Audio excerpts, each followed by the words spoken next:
Good morning, St. Patrick. Welcome to Cyber Sunday School. I have with me this morning my friend Susan Rice. We have a history together. We go way back, like 7-ish years, something like that. Sure.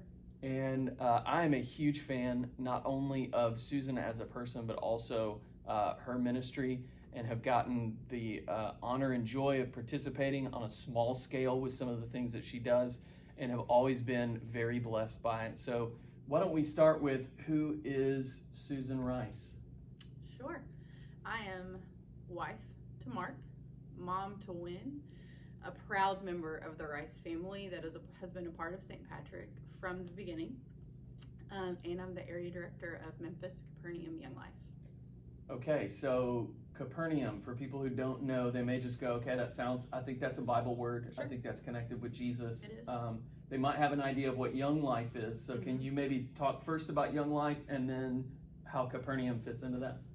So Young Life is a international high school outreach ministry, and our mission is simply to introduce adolescents to Jesus and to help them grow in their faith. And I say simply, it's not simple. It's a lifelong deal. But we have ministry all over the world, but we've been in Memphis and kind of Shelby County for over 75 years. And so we're really grateful to be a part of that rich history of faith in our city. But Capernaum specifically is ministry with our high school friends with intellectual and developmental disabilities. Sorry, tongue-tied.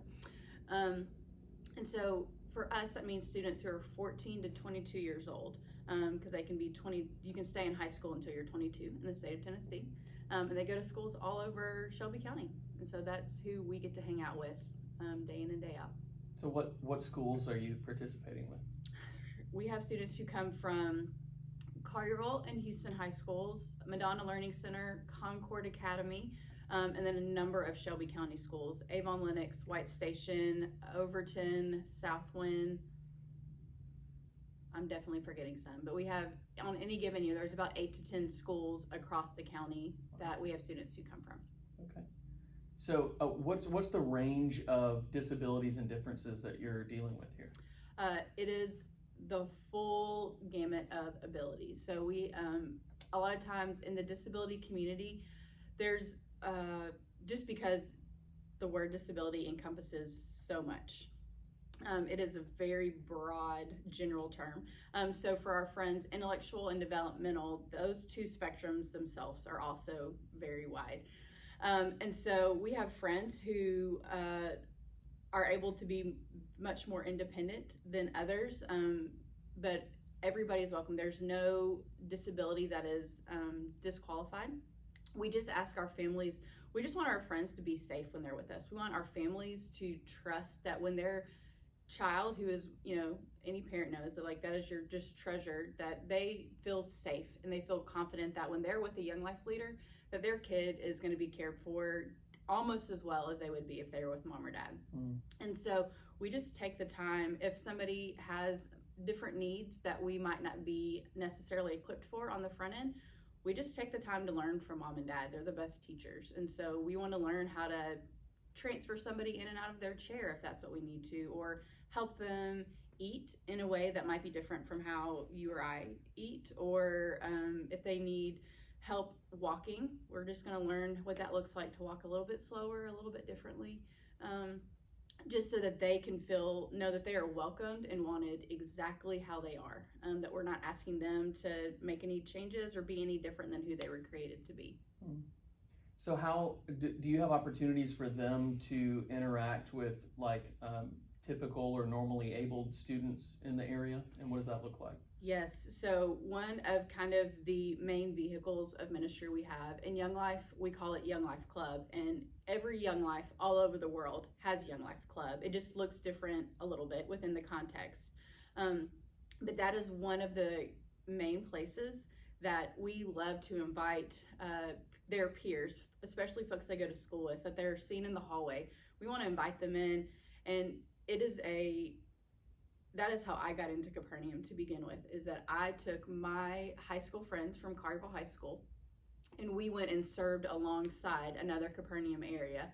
And it was by doing that I realized that there are things that our Capernaum friends taught my high school friends that I could never teach them, that I could never come up with a Bible study. I could never kind of orient an experience in Memphis that would accomplish the same teaching and just relational connection that they had with these Capernaum friends that they made. And so we love to do that at Young Life Club. There's an opportunity at Young Life Camp, and that is a great vehicle for discipleship for those peers in their school that they're getting to tangibly learn what it looks like to live out your faith, just to love people who are different than you, learn that you really have way more in common than you do like that you're different, and that it's okay if our differences are really great and make us who we are and who the Lord's created us to be. And so club and campaigners are two places, club, camp, and campaigners, all the ways we want to work towards inclusion. We want our friends to be included in the community, in the body of Christ, anywhere they possibly can. Certain settings like Young Life Club, an inclusive Young Life Club for some of our friends would not be best for them. Mm-hmm.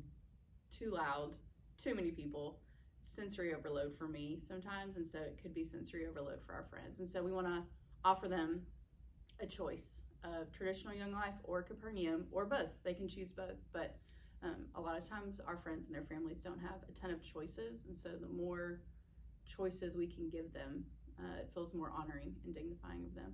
That is wonderful. So so that was the switch from Young Life to Capernaum. How did you get involved in Young Life to begin with? I was a Young Life kid. When I was in the 7th grade, my family moved from Memphis, from Hickory Hill to Collierville. And so I finished out 7th grade in Memphis, and then started 8th grade here. And we had also recently changed churches. And so I wasn't really connected into a youth group yet. Didn't have a ton of friends, but when we moved out here, somebody told my mom about Young Life, and the middle school version of that is Wildlife, which is very aptly named. And so she just forced me to go, essentially. We had a station wagon at the time, so we could carry a lot of people, and so she would load it up, and we would go to Wildlife. And so Camille Brantley was my Young Life leader, so we go back a number of years. Mm-hmm.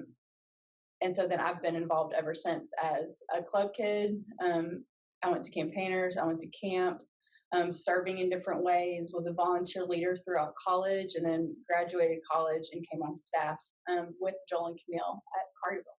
Wow. Yeah. And then went to the camp, got kind of that experience. Mm-hmm. And like, how do you start a Capernaum? You just kind of said, well, I'm doing this now, and yeah, it was over the course of about 3 years. I feel like the Lord was kind of made me unsettled is kind of the best way to describe it. I felt unsettled, or just, I knew he was kind of uprooting me, but by all accounts, ministry was going great. So there was like not a problem that I was running away from necessarily, because I was serving alongside with my best friends. We had a great club. I loved my high school friends, but I just had this uneasiness within me. And so I took friends to camp, my able-bodied friends to camp 3 different times to be alongside Capernaum friends. And I was learning with them. I didn't know, I had just heard of it, and I thought, this sounds like a good thing. And so I went, and my world was rocked, and my heart was just grabbed in a way that it hadn't been grabbed in a long time. And I just knew I wanted to know more. And so I started asking questions and asking people who have more authority than me of like, what would this look like? And finally we got to the point after a few years that somebody said, let's see if we're going to meet a need and fill a gap in the disability community in Memphis, or if we're going to reinvent the wheel. Because if we're going to reinvent the wheel, I'll just go work for them. That's an easy switch. And so I started just calling up people and reaching out and getting to know other churches and ministry partners in Memphis who serve the disability community, and kind of explained what Young Life is and what Capernaum hoped to offer the community. And just said, is there even a need? Is it something you want? And every time people just said yes. And so with the Brantley's blessing and encouragement, they kind of helped launch me from traditional Young Life to Capernaum. And so in 2012, we started Memphis Capernaum. Awesome.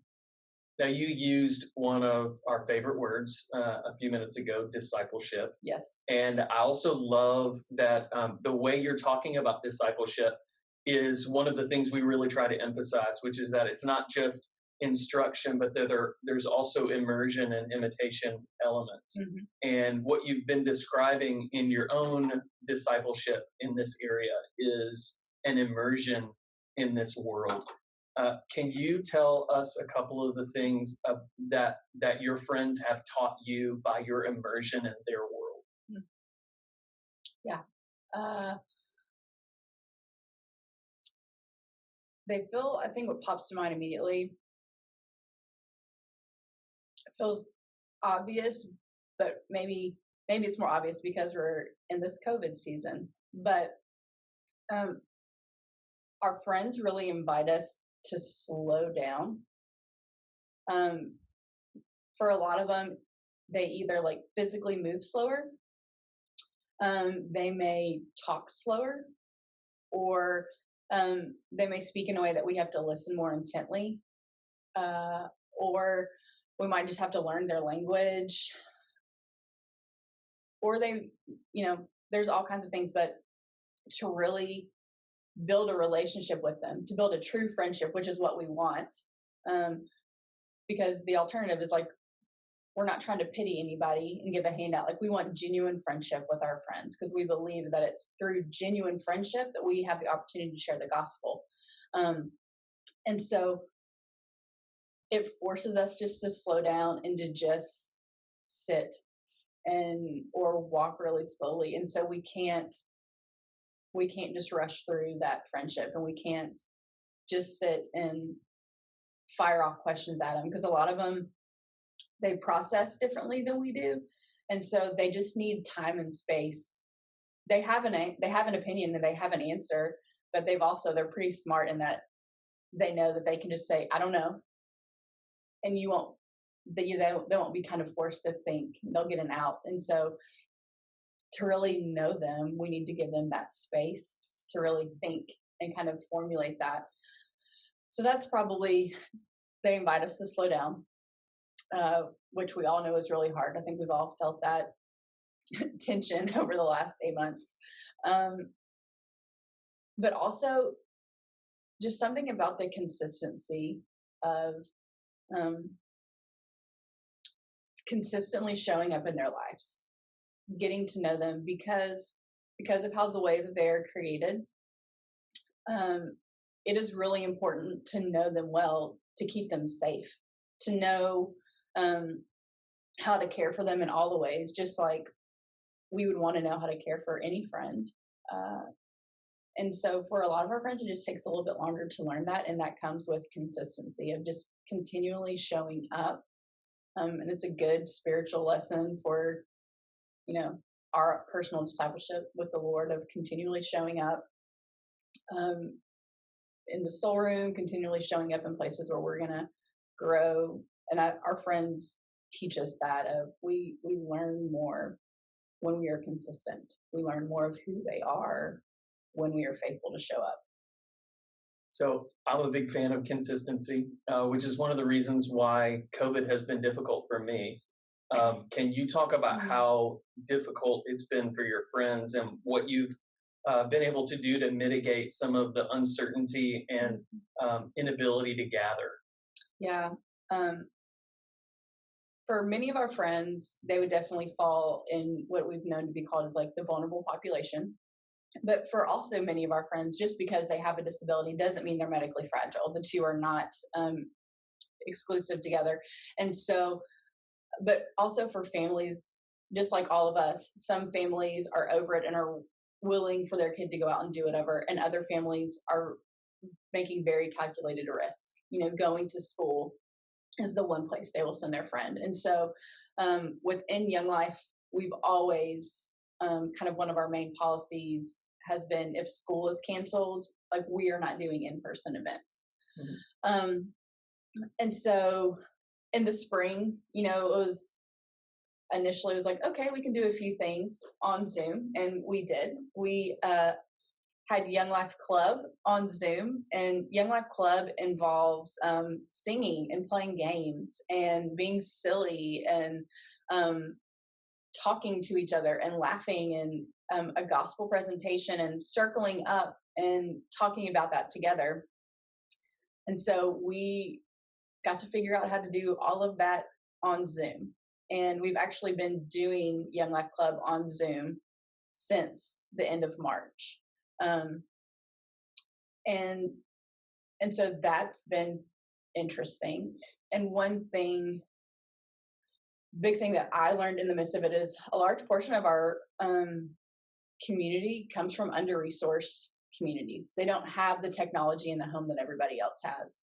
And so they're already tend to be more isolated than other groups, within our city. And so COVID has pushed them even more into isolation because they don't have the technology to jump on necessarily a Zoom call or to FaceTime. They have phones, but that costs data. It costs money to do those things. You have to have internet in your home, and not everybody does. And so not being able to connect in that way with them has been really heartbreaking. And so the one thing that we know that we are allowed to do is we are allowed to be one-on-one. And so we have been showing up to people's front porches and front yards. A lot of our leaders we call them contact work boxes. They just essentially have a shoebox in their car that's going to have sidewalk chalk and a deck of cards and Uno and just random things that we could do with our friends at the safety of their home at a safe distance, but still get to be with them. Because even those friends who we are able to connect with virtually, it's not the same as in person.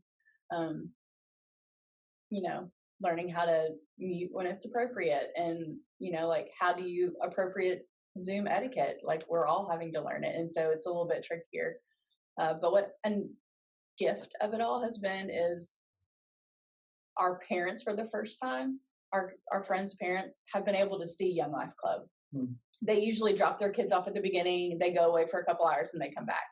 And now it's happening in their home on a computer. And so they're able to hear the singing and watch their kid play a game and hear the club talk. And so they're able to hear that. And so we've been really, it's been an unexpected blessing of that. That's cool. So, yeah. So I'm always going to tell people that the first thing you can do to support Susan is throw a whole bunch of money at her. And that's good for a couple of reasons. One, because that supports you. And then two, because where your treasure is, there your heart will be. And so it's beginning to invest in a love for this ministry. But what are some other ways? I know a lot of our people have gotten involved with Special Friends, our ministry here. Is there overlap in that? Are there ways that we can serve your ministry hands and feet as well? Absolutely. One of the really rich things about kind of this last season, one of the maybe biggest lessons the Lord has taught me was back January, almost a year ago now, St. Patrick in the Special Friends ministry started dreaming and praying about what would it look like what's the growth of this ministry within our church. And they came to me and said, what if we started Capernaum out east? Currently we have a couple clubs, but they all meet in Memphis. And so what would it look like for something to be in Collierville? And so we started dreaming and praying, and the Lord very clearly started opening doors and bringing people to us to have to start a Young Life Capernaum club for Collierville High School and Houston High School. And we were so excited, and there was all this momentum, and then we all shut down and quarantine happened. And so kind of once I got my heart right, let the dust settle on everything, just really was convicted of the Lord affirmed this, and he called us to this and very clearly said to like walk in this way and walk down this path. And he knew COVID was going to happen. Like both were very, he wasn't caught off guard by anything. And so we've started down that road. And so if anybody would be interested in being a young life leader for our friends that go to Houston or Collierville, we are looking to build a team of loving adults who first love Jesus, first and foremost, and who are willing to just build authentic friendship with them. And we can absolutely show you how to do that. You don't have to have any background in special education or know anybody with a disability even. I had zero experience outside of taking my friends to camp. So I just learned as I went, and that's kind of been the best teacher. And so joining up and being a Young Life leader so that we can have Young Life Club, that would, when the time comes, we will meet here at St. Patrick, which is awesome. We're so grateful for that partnership. And then secondly, we are having a trivia night. You know, we are a nonprofit and we are like everybody else trying to raise money, and we can't gather in person. So we're having a virtual trivia night on November 12th. And so if people wanted to put in a team, whether it's your safe bubble of people, your immediate family, or virtually, you could gather a team and play. It's all happening virtually, and we would love people to join us in that way. That's really fun. We're excited. I think it's going to be great. Cool. I hope it's as fun as I think it will be. Yeah. I have one more question that may or may not make the cut because I have no idea how it's going to go. But you sent me this video a couple of days ago, and I watched it, and I had so many feelings about it and thoughts, and it was, I think you said it was blowing your mind, right? Like just the what it spurs, the kind of conversation. And essentially it was about the idea that these weren't the categories that he used, but I think they've been helpful to me. The difference between a disability and a difference when we're thinking about how people's bodies, and you can say mind, but even the way your mind works is a function of what your body is. And so how the differences between our bodies sometimes get categorized as disabilities or things to be healed from or to get over, things that won't exist in the new heavens and the new earth. And I thought the video did a really good job of asking the question without trying to answer it for people, and just sort of prompting it. And I'm really curious about like what has been your processing in all of that, because I have very like strong theological sensibilities about that, but what I don't have is the immersive experience that you have. So I would love to hear, like, where are you on that? I think one of the things that struck me about kind of the people who shared in the video and all the people who were kind of informing this conversation either have a disability themselves or they're the parent of somebody with a disability. And so I think what I kept being struck by is how they kept sharing about how because of their disability, they have been able to share the gospel. That there have been ways that the Lord has used that to open doors to conversations and to show Jesus to other people. And I without doubt know that to be true and have seen that played out in many of our friends' lives. And I loved, I believe the lady's name is Cassandra, how she said she has cerebral palsy and she's blind. And she talked about how maybe in heaven she won't have the pain that comes with her disability, but that her cerebral palsy that's how God created her. And that has been a vehicle to sharing the gospel. And how another lady who I believe she has a child with a disability talked about the difference of being healed and being whole, and about how in heaven we will all be whole as the Lord intended, but we don't fully know what that's going to look like. Like we don't know what wholeness for me is going to look like. And so I feel like that's where like that tension has been, because I know I've had those conversations with people. There's going to be no disability in heaven, Mhm. and it has been convicting to think of, though well-meaning, and I understand this statement, and I'm sure I've said it myself. That the truth of the matter is that we don't know what that's going to look like. So you don't think that I'll be 6'2" with like a really nice tan? Yeah, I don't think You know? so. You know, And that's not a disability. I think it's going to look different than our minds can comprehend right now. Yeah. I don't think we have the capability to comprehend much about heaven on this side of it. Right. And so that includes what disabilities are going to look like. So we shouldn't make assumptions about what God is pleased to see in our bodies and our abilities even now. Yeah, I think they didn't say this, but the video made me think about, in Psalms where he talks about, I knit you together in your mother's womb. And so, and we know that to be true. Like, we believe that, but then it doesn't feel congruent to say, if we believe this to be true, that there will be no disabilities. Mm-hmm. There's a disconnect in that, and I don't have that fully formed yet. Yeah. But it does make more sense to me to think about maybe the impairments of disabilities when it comes to physical pain, Mm-hmm. And things like that element of it would be removed. But it does feel very unloving and undignifying to speak to a person with a disability, mm-hmm. and to say, you won't be who you are now, right, in heaven, when this is who the Lord has created them to be. Yeah. It's for sure complicated, but it definitely stirs things up. It does. I think, one of my favorite quotes is that my needs are my best riches, mm-hmm. right? For these I have supplied by Christ. And I think if we were to understand fully, if we were able to look back at ourselves now from heaven, one thing that would be very clear to us is that we were all far more needy and far more disabled than we thought we were. And that those of our friends who are forced to acknowledge that, mm-hmm. every day just, mm-hmm. by the reality of being who they are the people among us who are living the truth in a way that we're sort of living in denial.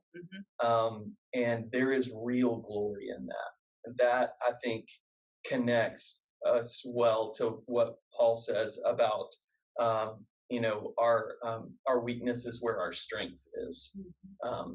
And I know this to be true in my own experience. Spending time with our friends with special needs makes me so aware of how much of my life I spend thinking I'm strong when I'm not, mm-hmm. and what a gift that is. And the desire that we have to sort of isolate ourselves in community, mm-hmm. from people who are very differently abled than we are, actually robs us, mm-hmm. of that opportunity. So I'm really grateful for your ministry. Mm-hmm. Anything else you want us to know? No. Great. I'm good. Hey, thanks for taking the time. Yeah, thanks for asking. I like chatting with you. Yeah, this is fun. All right.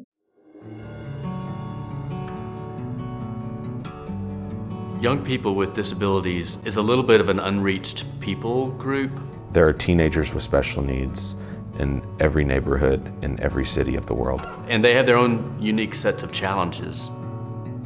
They are confronted with all the things that high school kids face, but then they also have limitations that typically developing kids don't have. There's a lot of loneliness and isolation that they experience. Our friends with disabilities don't have the opportunities that your average high school friend has. But kids with disabilities have so much to offer. Joy, enthusiasm, just a different outlook on life. They understand love and giving and relationships. And they are fun to be around. They want to go on adventures. They want to have friends that are their own age. They want to do things that every other teenager wants to do. They just want to be loved and want to be known. And they need to know that the God of the universe is madly in love with them and that He created them just as they are. Young Life Capernaum is a ministry that serves high schoolers with disabilities and teaches them about the good news of Jesus Christ. And gives these kids the opportunity to participate in activities outside of school and outside of family and just make friends. We go wherever kids with disabilities are. We enter into their worlds, get to know them, get to know teachers, we get to know parents. They're not a project. They're a friend, and we see it as a reciprocal relationship. This isn't just respite care. These are our friends. They want me around just as much as I want them around, and that's friendship. Not only are we providing a place for them to be accepted and wanted and invited, we're seeking them out. And we long for them to experience God's love in a way that they understand. Even if our friends with disabilities don't respond or don't care about Jesus, we continue to love them and walk with them. And we're never going to stop. A huge portion of our ministry is related to the families. We feel comfortable that Hannah, she's safe. And when she leaves a Young Life Capernaum event, we can tell she's had fun. The leaders are genuinely interested in Hannah. Capernaum meets us where we are. Our vision is that everywhere that there's a Young Life Club, kids with disabilities would be included. And that's going to take time, energy, resource, everything we got. We get to share in the glory of witnessing these kids experience joy and walking our kids closer to Christ. There's nothing greater.